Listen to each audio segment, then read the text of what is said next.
Walang gamot ang kamatayan, may lunas ang karamdaman. Ray Herbal Food Supplement, dito ka tatagal. Isang beses uminom ako ng buko juice. Ngayon, nung magtatanghali na, sumakit yung dito una, dito lang. Tapos sumunod dito na, dalawa na.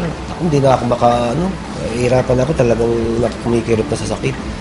Nagpatakbo na ako sa ospital. Tapos yun nga, in-ultrasound ako. Pero na-confine po ko mga isang linggo po ko doon sa PGH. Bali, polycystic kidney disease. Yung sakit na sabi, minana raw namin. Tapos po, bali, nakalabas na ako sa ospital, binigyan niya na ako ng gamot. Bali, 5 klaseng gamot po ito. So, ito ang nagbibigay para lumakas yung resistance ko. Vitamins daw ito. Ang mahal naman ito. Mamamatay ako sa mahal Siguro nung mga panahon na yun, maabot ng mga kulang-kulang 17,000. Mga 18,000, inaabot yun. So, bali parang nagtitake ako ng almost 300 araw-araw. Sabi sa akin ng doktor, maganda ka na at least mga 1 million for kidney transplant kasi dyan din naman ang baksak niyan.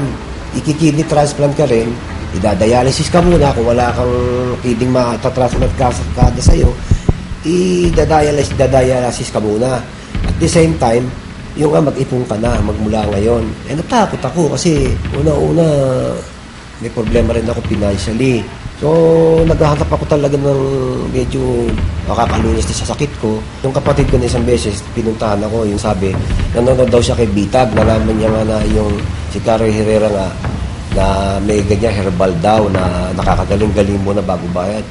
Well, sabi ko, parang maganda yun, dahil hindi naman lalaban yun ng ganun na galing mo na bago bayad kung hindi totoo, di ba? Tinry ko naman, itong natikmang punto, maganda, parang umiinom ka lang kasi nakakainom ka siya na maganda ang nakakaya ng katawan ng sikmura mo. Ganun, bagamat medyo parang mapait siya, na parang mapakla, pero maganda. Bali, nag-straight po ako ng format, dahil yun sabi nila, mag-straight ka ng format, walang tigil yun. Ang pagbabago nakita ko, hindi na ako nagsusuka, yung BP ko maganda, tapos yung mga buto-buto ko, ginagano ko yung ko, wala nang tunog, hindi na tumutunog, saka yung mga ko, ganito, maganda. Unang-una, nung marinig ko na tumawag yung kapatid niya na siya daw pumunta kay Herrera, sabi ko pa, wag mong isugal yung buhay mo. Sabi ko, sa ganung sakit, pumunta ka sa doktor. Sabi ko, wag ka maniwala ka ako sa herbal na hindi pa 100% napapatunayan na talagang gagaling. Nagulat ako sa doktor kasi pinapaghanda siya ng 1 milyon for transplant. Sabi ko, nung nag-uusap na kami, sige, sabi ko, subukan mo kay Herrera. O sabi ko, itry mo. Bibinigyan siya ng herbal, sinubukan niya, hanggang 4 months siyang minom. Na nakita ko, unti-unti bumababa yung creatinine niya. Merong mga result na every month nagpapalaboratory siya. So sinabi ko sa kanya, na sige, sabi ko, gagaling ka dyan, nasa paniniwala mo, gagaling ka. Kasi meron naman ebidensya na nagsasabi na bumababa yung creatinine niya. So hinayaan ko na lang siya. Ito pa nung wala akong sakit naman nun. Tapos ito yung meron, ito yung ngayon.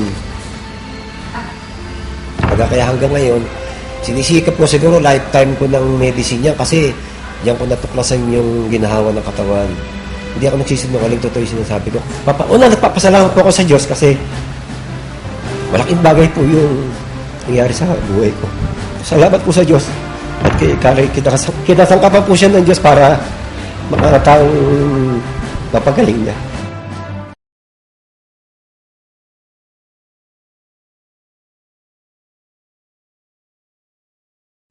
Walang gamot ang kamatayan, may lunas ang karamdaman. Ray Herbal Food Supplement, dito ka tatagal. Ay herbal na mabisa.